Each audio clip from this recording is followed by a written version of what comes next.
This week on Myths and Legends, we're back in the story of the Monkey King, and we'll see that if it looks like a monster, talks like a monster, and smells like a monster, you should let it join your traveling group and give it piggyback rides. It's probably okay.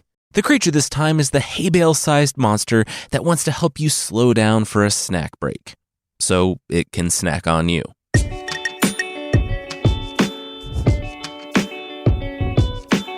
This is Myths and Legends, episode 297, Up in Smoke.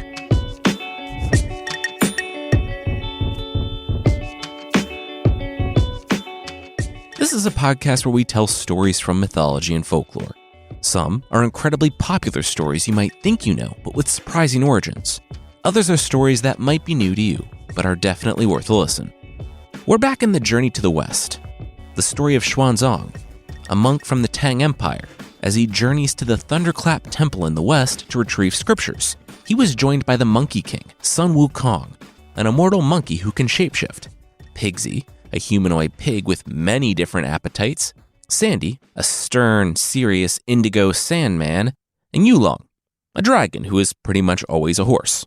Their journey is taking way longer than any of them thought, but we'll jump right in with a monster who's lying in wait for them along the way.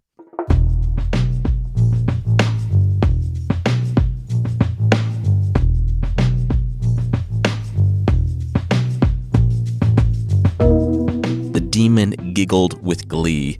Today was the day. He had been looking forward to this for so long. He was something of a legacy demon. His dad had been a big deal back when all the demons fought heaven a few hundred years ago.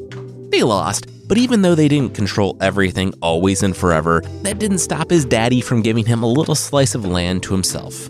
Red Boy hovered in the clouds. As a cloud, a red cloud.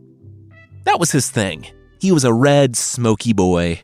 Then, Red Boy spotted him. Oh yeah, there he is. That delicious monk. He looked so pale, so soft. Red Boy's proverbial mouth was watering, just looking at the Tang monk. Not only did the little guy look delicious, but if you got just one bite of his flesh, you could live for 1,000 years. The red smoke monster squinted. Once again, not literally.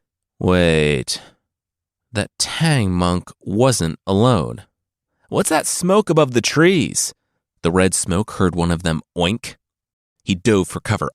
It's probably a monster, another one grunted. Red Boy thought that one was the one that looked like a monkey. Should we be worried? The pig said. Monsters are always trying to get us. I wouldn't think too much of it, the monkey said. It's probably just passing through. The cloud smiled, once again, metaphorically. These guys had no idea. I mean, we do have get-togethers when we're not trying to kill somebody. Meetups, monster parties, monkey said. The pig oinked, oh, like a monster Red Boy heard a slap. No, monkey said, not that. The monkey continued. Had any of them ever heard the spell, the shortening of the ground? Red Boy assumed that there were only head shakes, because he didn't hear anything in the trees. Why? The pig asked. No reason, the monkey said, but he wasn't where Red Boy had been listening. They had passed Red Boy in an instant. They were now on down the road like a mile. Red Boy swore, took to the air, and popped back right in front of them. Oh, I saw it again! The red smoke! The pig oinked. Probably another monster, monkey replied. Can't just be one. How's it gonna be a monster The pig said, you almost said it! Monkey grumbled. He did no such thing. With that, they were, once again, past Red Boy. What in the... It was that monkey. It had to be. He was the one looking out for that sweet little dumpling of a monk. If Red Boy wanted that monk, he'd have to neutralize the monkey first. He snaked his way through the forest until he was just up ahead of them. And then he took the form.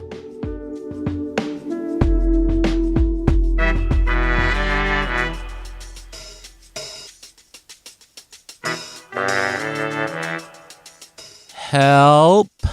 Xanzang heard from the road ahead. What was that? The monk asked from atop his dragon horse that looked like a horse. Monkey said it Just they shouldn't go after it. It was a monster trying to lure them away from the path so it could eat their master because that's what it always was. Seriously, when was it not that? Ever. Help! The four of them heard. Again. That sounds like a child. And besides, Monkey, you said the monsters in this area were not interested in us. That they were going to some monster mash or something, the monk said. Monkey grimaced.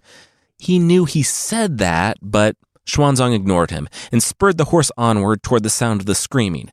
A few dozen feet from the path, they found a child dangling in the air. Monkey, Xanzang shook his head. He couldn't believe Monkey was going to let them pass by and leave this poor, defenseless child stuck in a tree. Monkey took a deep breath. Not having this discussion again. Xanzang walked below the child, a 7-year-old, tied in a tree. What household do you belong to, child? And why are you hanging here in the forest? I'd like to rescue you, the Tang monk said. The child smiled. He said west of this mountain, there's a village where his family lived. His grandfather, Red, had amassed a huge fortune. He went by the name Red Millions. The boy's father didn't do so well. He changed the family name to Red Thousands. Monkey gritted his teeth. This was so ridiculous. Red Boy continued. His dad had befriended several valorous men he housed and clothed, and men who turned out to be not all that valorous when they turned against Red Boy's father and murdered him.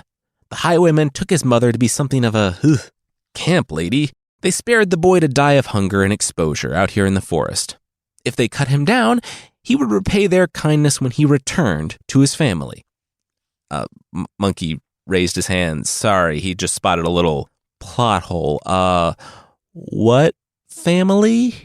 Monkey asked. The boy broke into tears. The rest of the party turned to Sun Wukong. Really, Monkey? Monkey shrugged. What?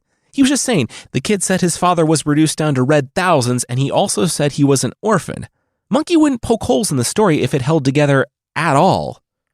The boy said, through sobs, that he still had aunts and uncles and they had land that couldn't be taken. They would sell the land to pay the reward. Why? Why was the monkey doing this? Why was he reminding the boy about his parents? Xanzang flicked his wrist, and Pigsy obeyed, taking his rake and slicing at the rope. Sandy cushioned the boy's fall, and Xanzang gave him the cloak. They would return the boy to his family. The boy was unsure how to ride a horse. Xanzang was not the piggyback type. Pigsy was literally a pig, and Sandy was scary, so it fell to Monkey to keep the boy on his back. Monkey told the boy to please stop him if the boy needed to go to the bathroom and not pee down his back. I've noticed that Monkey says this a lot to people he lets ride on his back. Is this something we should all be worried about? Monkey had seen the red smoke. He knew what this thing was. First chance he got, this kid was a meat patty, is what Red Boy heard in his head. I'm not sure if he could just intuit what Sun Wukong was thinking based on his body language, if he could actually read minds, or if Sun Wukong was just that beyond caring that it didn't even matter if the monster understood because he would be dead soon. Red Boy began to gradually increase his density. He was getting heavier and heavier on Monkey's back, and then Monkey started to fall behind Sandy, Pigsy, and Xanzang. Then Red Boy made his move, but so did Monkey. At the exact same time, Red Boy blew his red smoke at Sun Wukong, throwing him to the ground. But at that last possible moment, Sun Wukong reached out his monkey hand and grabbed Red Boy, flinging him into the road ahead, toward the rocky outcropping of the cliff face. He couldn't see it, but he heard the dull, wet thud of Red Boy hitting the rocks. Pigsy came running back. Sandy floated behind him. What was that? Monkey rolled his eyes. The child that they found in the tree? Yeah, it was a monster. He attacked Monkey. Monkey bepattied him. Done and done, right? Can they just keep going? Sandy shrugged. That all made sense. I mean, it had happened, 16 times already? Pigsy, though, shook his head. Master told Monkey not to do this. He's telling. Pigsy ran up the mountain path. Master! Master! Then Monkey realized something. Master was quiet for someone who just witnessed a monster in the form of a child flung past him and turned into a patty on a rock wall. Too quiet. Just then, a pillar of red smoke shot up from the mountain ahead. It was gone in a moment. Into the sky. Yulong galloped down the trail to meet the trio. He was riderless. He grimaced, and in his face they read what they already knew. Master had been taken by Red Boy. Monkey calmly drew his staff, and then leveled about an acre of forest in rage. He then calmed himself, smoothed out his clothes, and went over to Yulong. Monkey unhooked his pack and said, it had been real, but bye. Pigsy asked what older brother meant. They were going to rescue Master, right? No, Pigsy, we're not. You can, but seeing as you get caught more than anyone else on this team, I wouldn't recommend it. Sandy stepped forward. He understood Monkey was upset, but they had come all this way. Monkey pointed ahead. Had they? They had been walking for so long. They had covered so much ground, and yet how much farther did they still have to go? 2.5 more volumes? Seriously? And they were getting stopped every 10 minutes by demons who wanted to eat them. Demons that everyone knows are demons because it's super obvious when a demon is hungry for some of that sweet, sweet monk flesh. But no, they have to dance this dance every single time. He was tired of it. They would probably bathe Xanzang before eating him, so Pigsy, Sandy, and Yulong had a solid head start to get away from the immortals. They could go back to being road monsters. They seemed to be allowed to get away with whatever. Monkey called up a cloud and saw the other three were just standing there. Yeah, he knew. This was their redemption arc. No one wanted to go back, but he was just frustrated, all right? They would rescue Master, but they were not going to take forever. At the first sign of them getting strung up or whatever, they were pulling the anachronistic ripcord and calling for Guan Yen, the Bodhisattva, and she was taking Red Boy out or having him go through a tearful confession before starting his own redemption arc. Whatever. Monkey didn't care. He just wanted to get their master back so they could all get back on the road. And to do that, he needed a lot more arms. Like 5. His teeth grew, his skin became scaly and lizardy in all the wrong places, his eyes blazed with fire, and he grew to the height of 30 or 40 feet. He started stomping around, tearing trees out of the ground, kicking stuff, punching mountains. Ah, rah, rah, I'm the new monster around here, and I don't care what anybody thinks of me. I love eating humans, munching on their little biceps, num, num, num. Pigsy yelled up, what was Monkey doing? Monkey's horns swayed as he looked down, a little demon army materializing around Monkey. Could Pigsy be cool here for like a minute, for once in his life? Sandy said he agreed with the pig. He didn't think the monster was going to fall for it. Monkey said it wasn't for the monster, it was for... And then the sky split. A being glowed in front of them. It was an immortal. Hi, the immortal said. He heard the monster from all the way up there. Look, everyone has things they needed to do. Circle of life. His only thing, could this new and scary monster maybe eviscerate and feast on humans, 600 miles to the west? At least past that mountain range. That was another god's problem. It's not that he wasn't looking for a new monster or that this guy wasn't scary. This guy sounded great. He, the immortal, just had his hands full right now. Hey, Monkey said, shaking off the disguise. Same team. The deity relaxed. Oh, Monkey, Sun Wukong, hey. Do you need help? Monkey said he just needed a hand, real quick. The deity said, why not just go up to heaven to ask for help from the Jade Emperor? Monkey said, yeah, he had been doing a lot of that. Every time he went up there, he had the Jade Emperor on his case, miles of red tape. He thought it would be easier to fast-track stuff by talking to the local deity. You see, a local monster had taken his master. The deity grimaced. Yeah, he knew the guy. Red Boy. Red Boy. Monkey then nodded. Oh, the red smoke. Yeah.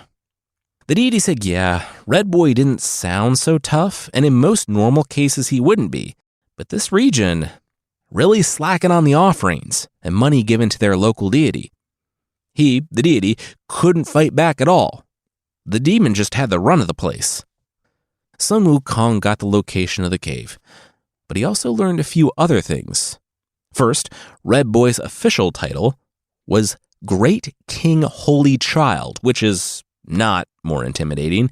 Second, the monster was so brazen because his dad had given him this land. And apparently his dad was a big deal. He was the son of the Bull Demon King. BDK! Monkey lit up. Wait, this is that Red Boy? Sandy chimed in. Do you know more than one demon named Red Boy? Monkey ignored him. BDK was his boy. His blood brother. Oh my gosh. Red Boy was like his honorary nephew. This was all just a misunderstanding. How long has it been since you saw Bull Demon King? Sandy asked. Monkey thought about it. About 500 years, give or take a century. Not since Monkey went to Supermax Monkey Prison. Red Boy was a good kid, though. He looked back to the deity, whose land had been absolutely ravaged by the legacy demon. I mean, as far as monsters go, it's cool, it's good. I'll take care of this. No problem.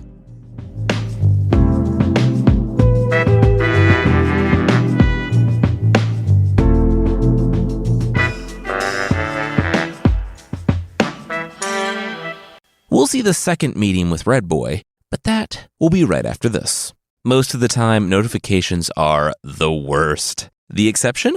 A new sale on Shopify, the all-in-one commerce platform to start, run, and grow your business. I want to highlight how important those three pieces are. It's the whole thing, from beginning to endless possibility, and that's what makes Shopify so special. That, plus the fact that Shopify brings everything into a single dashboard. Shopify makes it simple to sell to anyone from anywhere. That includes growing across social media platforms like TikTok, Facebook, and Instagram. Shopify also has 24/7 support and free libraries of educational content, which just goes to show how supportive Shopify is no matter what you're into. It's how every minute new sellers around the world make their first sale with Shopify. And you will too. The simplicity of using Shopify is an open door to possibility. If you can dream it, you can step up and start it with Shopify. For us, it's t-shirts and posters, stickers and notebooks, but maybe you're into ebooks or making jewelry. The sky's the limit. Sign up for a free trial at shopify.com/legends, all lowercase. Go to shopify.com/legends to start selling online today. Shopify.com/legends.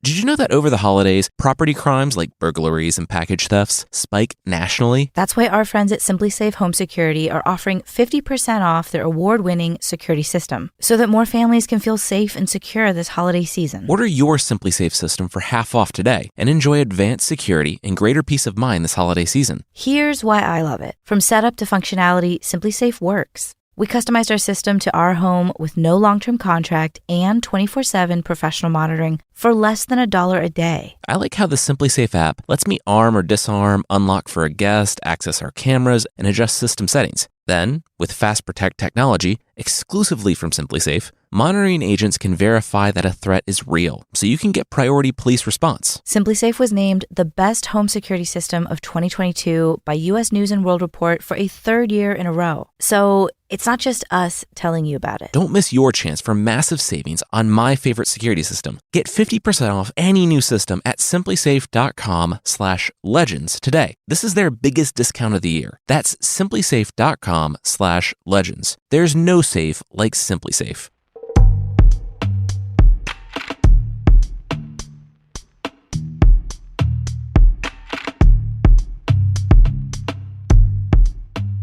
A 100 miles down the road, they arrived at the lair, a cave on the side of a craggy cliff. Yulong neighed.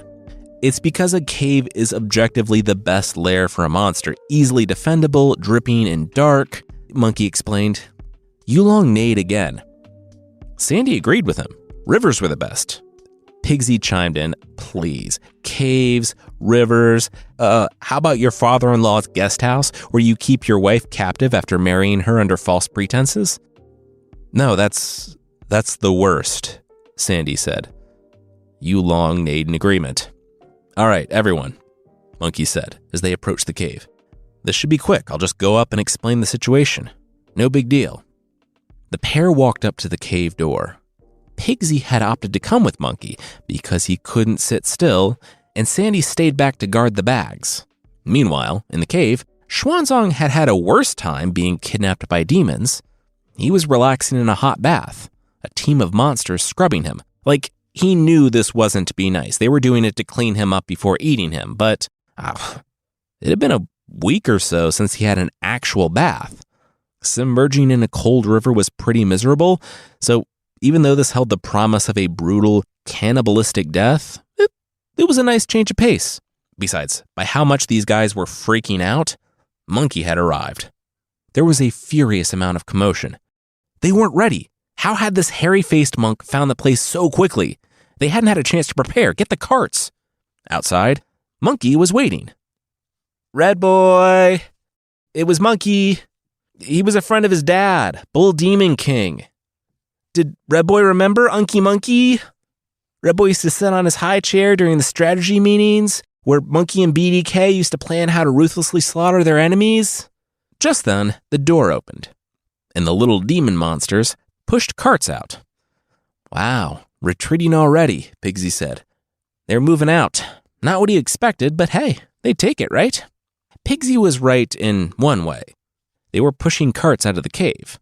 One of them stopped by Monkey, and the little demon couldn't take his eyes off Sun Wukong. Monkey smiled. He had seen this look before. The demon grinned back. He just had to say he was such a big fan. Monkey thanked the little demon. The demon said the monkey's early stuff, the war against heaven, a monkey monster almost taking over, that, honestly, that was an inspiration. That was why he got into this. And now the second act, this anti-hero thing, wow, what a move. One of the demon's buddies a few mountain ranges over got turned into a meat patty by Wukong. Honor of his life. This demon was hoping for the same. "Well, I don't think that'll be necessary," Monkey said. He explained that he knew the little fiend's boss's dad from back in the old days. The demon said absolutely. "Oh, hey, did Great Sage equal to heaven? Am I moving a few feet to his left?" Monkey nodded absolutely. The demon placed the cart there. Monkey looked in it. Full of wood. Sun Wukong and Pigsy watched the demons trace lines in the dirt between the carts before saying that their master, Red Boy, would be out to see Sun Wukong in a moment, and once again, such an honor. Monkey grinned. They were lucky. He could only imagine what it felt like to meet him. Have a great day. Then the ground rumbled. Red Boy emerged from the cave. The story tells us that Red Boy had ruddy lips, like they had been brushed with paint. He had dark, lovely hair and perfectly manicured eyebrows. He had a battle kilt made from dragon and phoenix hides. "Wow, you've really grown up," Monkey told the boy who now loomed over him. You might not remember me, but I was friends with your dad, Bull Demon King. I remember you when you were in your little demon high chair. Anyway, I'm kind of on a redemption arc thing, and the guy I'm supposed to be guarding is the one you have inside your lair. Any other guy, and I would probably join you in eating him." Monkey did that little hand thing where he was pretending to talk away from Pigsy and winking at Red Boy. "You've probably cleaned him up by now. Most demons who want to eat him clean him. It's actually really the only way he takes baths anymore. It happens so frequently. If you just want to send him out, we'll be on our way." "Bring me my 18-foot fire-tipped lance," Red Boy called out to his little monsters. It took about 12 of them, but they managed to scurry out with the 18-foot lance. "Oh, nice lance. Not as cool as my staff that can change size and density, given to me by the Dragon King of the Seas, but it's a cool little starter weapon. Want me to autograph it for you? Is that why you have it?" Monkey smiled. Then the lines between the different carts full of materials started to glow. "Monkey," Pigsy started to say, but then they both had to jump. Pigsy jumped back, avoiding the lance tip that came for both of them. Monkey pulled his staff from behind his ear, and it grew, and he slammed it down on the lance. Okay, this wasn't cool, Red Boy. He didn't know if the kid felt like he had something to prove, but he needed to settle down. But Pigsy noticed something. Monkey couldn't hit Red Boy. Okay, you've clearly got skills. That what you want? Validation? Good job. Monkey was pulling his punches, but he was also pretty impressed. He had fought a lot of people, both good guys and bad, and the kid was holding up. Then Red Boy started punching himself in the face. Pigsy saw the blood begin to flow. Oh, here we go. Red Boy punches himself in the face and uses the blood as evidence, bringing a suit against them. Ridiculous, litigious demons. If this sounds like kind of a bad idea and nonsensical, that's because it wasn't what was happening. Also, I'm not sure who handles lawsuits from demons. Anyway, the lines on the ground now shot light up into the sky. The blood on Red Boy's face turned to fire, and he shot a torrent of flame from his face. Pigsy was gone. Unlike Monkey, people threatened to eat him all the time. He was delicious. He couldn't stick around for an instant roast. He broke and ran. Monkey, though, quickly pulled up a fire-repellent spell, and the flames curled around him, but didn't actually hit him. The ground began to shake and rumble as Red Boy pulled more power. Then, it was over. The torrent of flames stopped. The little demons and Red Boy had fled inside and slammed the stone doors behind them.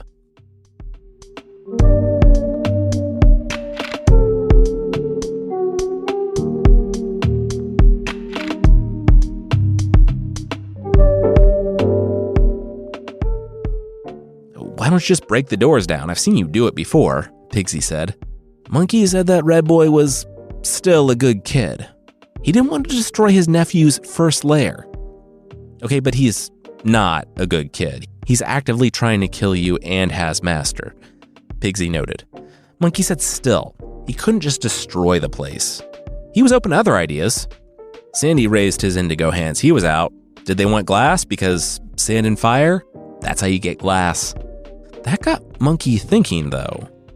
What about fire and water? Water! Okay, he'd be right back. He backflipped onto a cloud and went to go meet with the Dragon King.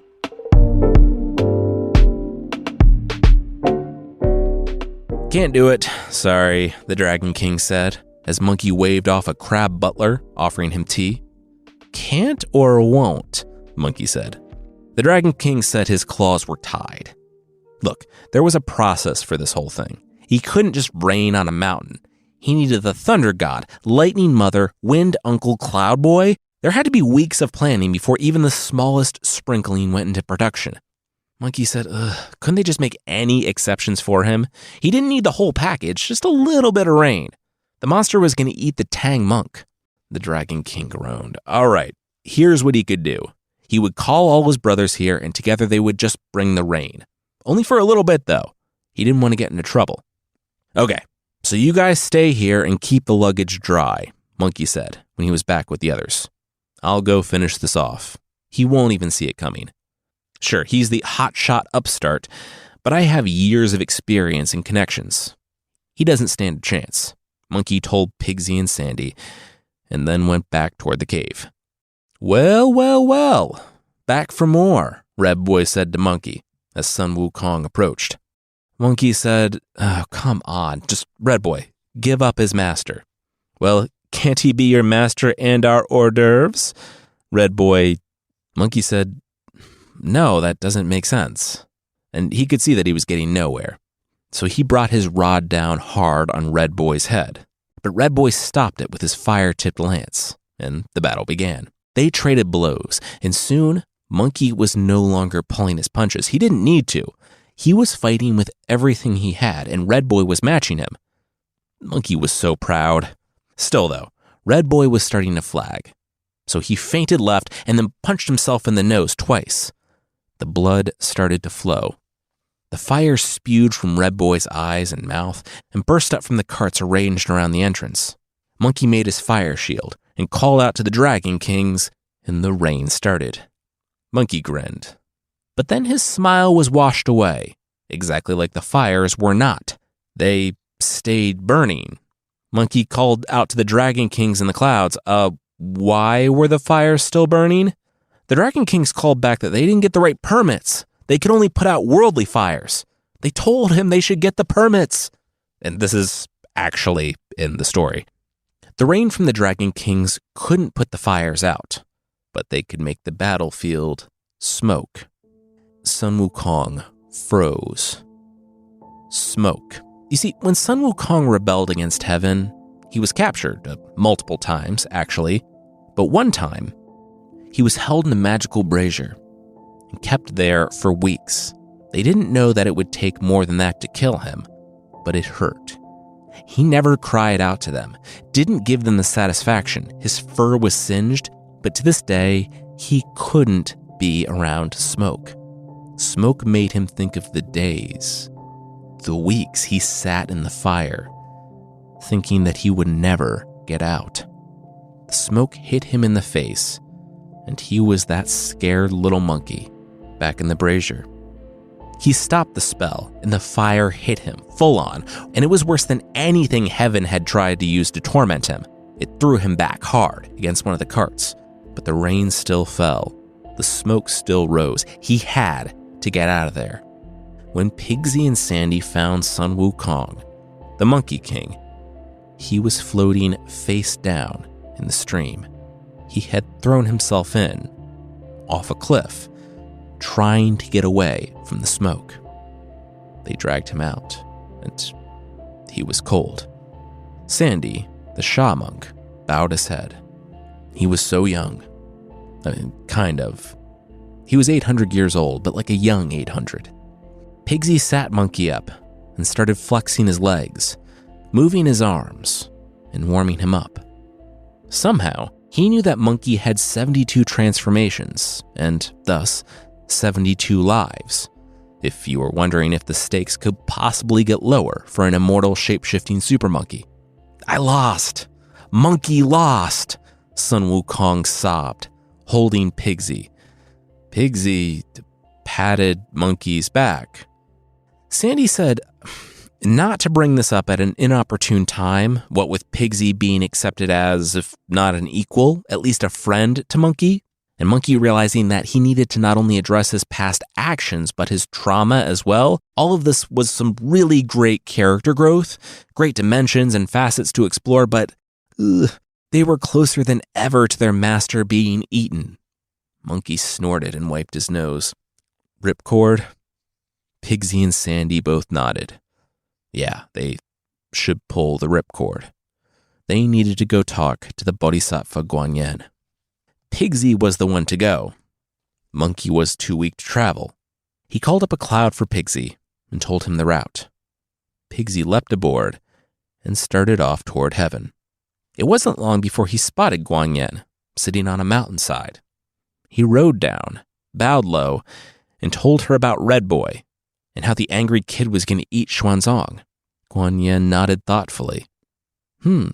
Yes. And what did they do?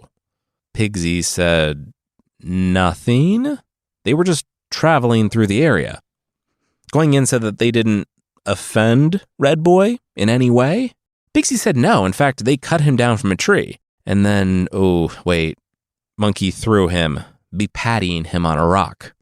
Oh, yeah, Guanyin said. She stood. She would mediate the discussion, but if Pigsy, Sandy, and most importantly, Monkey, would bow before Red Boy, she would see that their master was returned. She told Pigsy to follow. They would go talk to Red Boy before getting the others. They arrived at Red Boy's cave, and, with the wave of her hand, Guanyin opened the stone doors.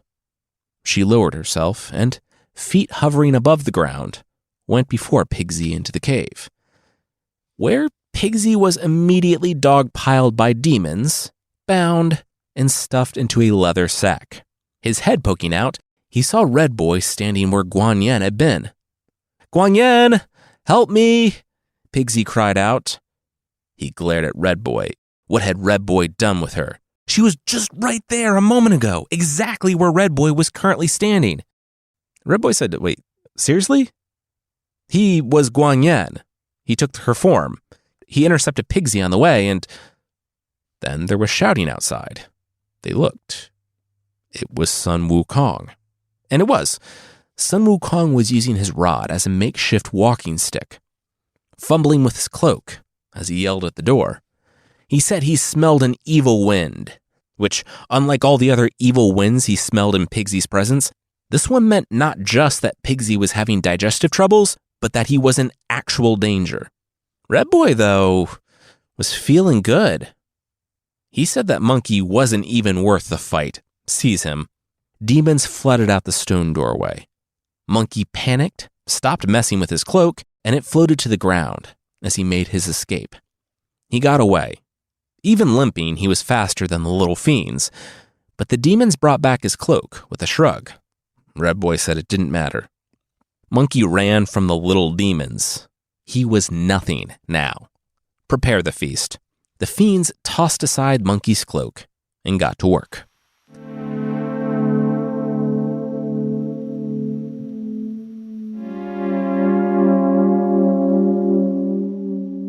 We'll see Red Boy get a special visitor, but that will, once again, be right after this.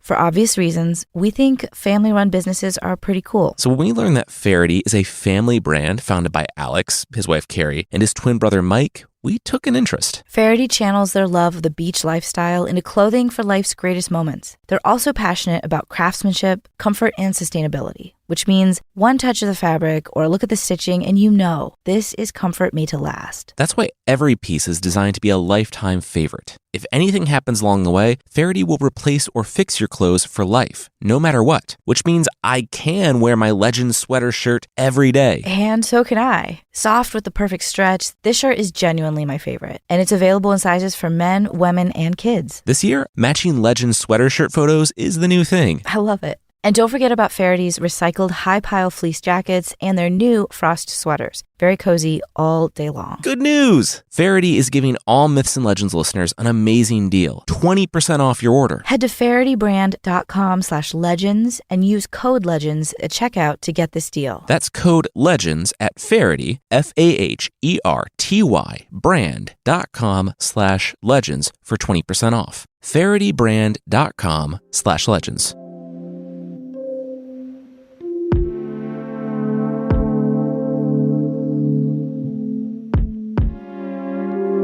Daddy, Red Boy said to his father, Bull Demon King. As his dad walked in the doorway, he hugged his son. What was all this about capturing the Tang monk? Red Boy smiled as he showed his dad around his lair. Yeah, he beat Sun Wukong, the Monkey King, to do so. And eating just a bite of the Tang monk's flesh meant that they would live for thousands of years. Bull Demon King wiped his eyes. He was proud of his son. As they caught up, BDK revealed that he was kind of turning over a new leaf in his old age. He was something of a vegetarian now. He wanted to try to atone for all of his evil acts. Red Boy said, Wow, okay, that was a big change. BDK said, yeah. He was a vegetarian 4 days a month now, so not really a vegetarian at all. Still, today was one of his vegetarian days. They could wait until tomorrow to eat the Tang monk, though, right? Red Boy said, okay, that was different. He said, sure. He bowed to his father in obedience, but BDK only laughed. None of that now. Stand up. Okay, Red Boy knew something was up now. His dad had never been this nice to him. He asked how BDK had gotten here so quickly, and the fiends said that it was serendipitous. They met Bull Demon King on the road. Hey, Daddy? BDK replied. What's my birthday? BDK laughed. What kind of question was that? Of course he knew his son's birthday. Red Boy gave a signal to his fiends as he turned to his dad, Bull Demon King. Did he? So say it. What was it? It was a reasonable question from a son to a father. BDK winced. Ooh. Red Boy didn't give any warning and attacked. Sun Wukong, in his current state, couldn't hold the image of BDK and block. So when he caught the lance, he screamed out, Why does the son attack his own father? We're a family. Then he looked at himself. Oh, he was Sun Wukong again. What he meant to say was, okay, bye. Sun Wukong turned into a beam of light and shot out the window.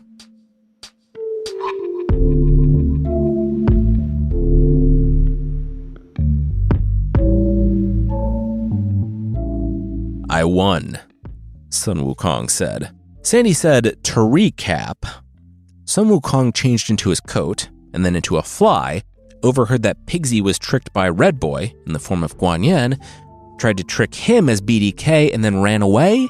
Those sound less like wins and more like things that happened. Monkey said he had him, don't worry. He told Sandy to stay with the luggage. He will be back. A few hours later, Monkey was knocking on the door of the lair. Ignore him, Red Boy said. Where were they on that monk? Tenderizing him? Nice. Monkey knocked again, and this time his staff went right through the door. Sun Wukong said that he had been pulling his punches, but he couldn't let this stand. He was going to see Red Boy punished. Red Boy laughed and lunged, and they fought. Like the other times, they were fairly evenly matched, and, like the last time, Sun Wukong began to flag. He sneered and leapt atop a cloud. But this time, Red Boy wasn't going to let him get away. He took to the air with a leap, and in a moment, they were both at the South Sea. Red Boy grabbed Wukong's ankle in flight and flung him to the ground, hard. Then he looked up and laughed. There, before him, was the throne of Guan Yin. The Bodhisattva herself sat watching the fight. Red Boy was just about her height and strode up. So this was her. This was what he should be afraid of. Well, Sun Wukong brought heaven to heel back in the day, and he, Red Boy, just beat Sun Wukong. He was fast. Faster than Sun Wukong thought possible. He stabbed at Guan Yin's heart, and she only had time to turn into a beam of light and escape. Red Boy laughed. That's what he thought. He said that after he ate the Tang monk, he would take the fight to heaven. He would do what Monkey and his father couldn't. Then he sat down on the Bodhisattva Guan Yin's throne. Guan Yin appeared next to the Monkey King. He said that this wasn't what they talked about. She was supposed to beat him, trap him. What was all this? He had the throne now. Guan Yin said, look at the throne. It wasn't a true throne, but swords. It stabbed Red Boy and then held him in place. Guan Yin said that she had something for him, for Red Boy. She had been saving it for Monkey if she needed it, but now she was fairly confident she wouldn't. 5 rings, one for each leg and one for Red Boy's chest. She threw them, and they wrapped around the monster. She told Monkey the spell. It was one similar to the spell that tightened his own headband. She then let Red Boy go. He picked up his lance, and Guan Yin said, okay, yeah, say the spell. Monkey said it, and Red Boy's hands slammed together. His legs slammed together, and he dropped to the ground in a praying position. This was, according to the most popular translation, known as the Guan Yin twist in the 16th century, a way of praying.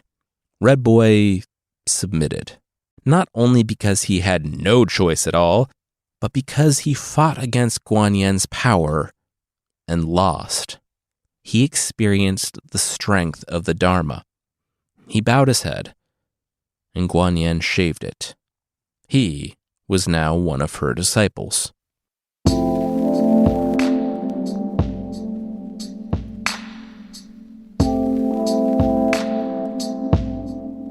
The fiends broke and ran, spilling from the mountain. Monkey freed Pigsy, then went to find their master.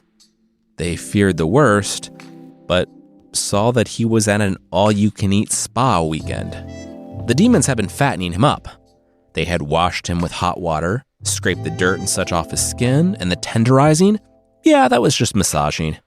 Xanzang felt great. That was their time. Same as all the others. Easy win. Sun Wukong, Pigsy, and Sandy all looked at each other, knowing that they had just come up against the first enemy that they almost hadn't been able to beat, and knowing that the road ahead was going to be even more difficult. They smiled. Yep, easy as ever.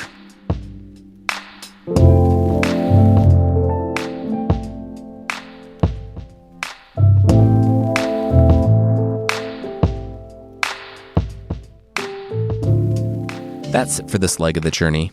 I, frankly, love these stories. I love that they can be this epic, character-focused tale of redemption, but also have these Marvel-level battles and monsters that need to, clear it with their supervisor to make it rain. Some quick announcements. There's a membership thing on the site and on Apple Podcasts, so check that out if you want ad-free and extra episodes.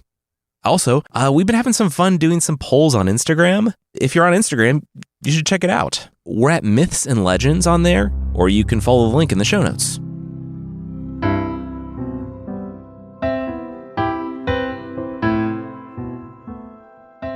The creature this time is Le'esak, from the folklore of the Sheramis and Mari people. Now, what do you do if you're walking through the forest and you spot a monster, quote, the size of a haystack, and with a head the size of a beer barrel, its mouth like an open oven? That's not a trick question. You run away as fast as you possibly can. It's a portent of death or disaster, obviously, and it should come as no surprise when things in the forest start to get weird. Because the Le'esak makes things, quote, look like other things, which is not a helpful way to describe something, but here's a couple examples one source pointed out. The person might think, oh, thank goodness, someone left a gun sticking out of that tree. Better break it off and defend myself against oven mouth over there. Oh wait, that's a tree branch? Or how about that steaming loaf of fresh baked bread people leave in the dark forest all the time? You've been running from that monster for a while. Why not a snack? Why not? Well, because that's not a pile of fresh baked bread, that's steaming animal dung. There is one way to beat this thing. Stay at home with crosses painted on all the entrances to your house. Dogs, apparently, can detect when this thing is nearby, and probably all of us can too. I mean, it's a monster the size of a hay bale with an oven mouth. Anyway, when the dogs start barking, you can rest easy, and knowing that that thing won't come near your house with all the crosses on the doors and windows. It'll just be out there, waiting for you if you ever need to leave.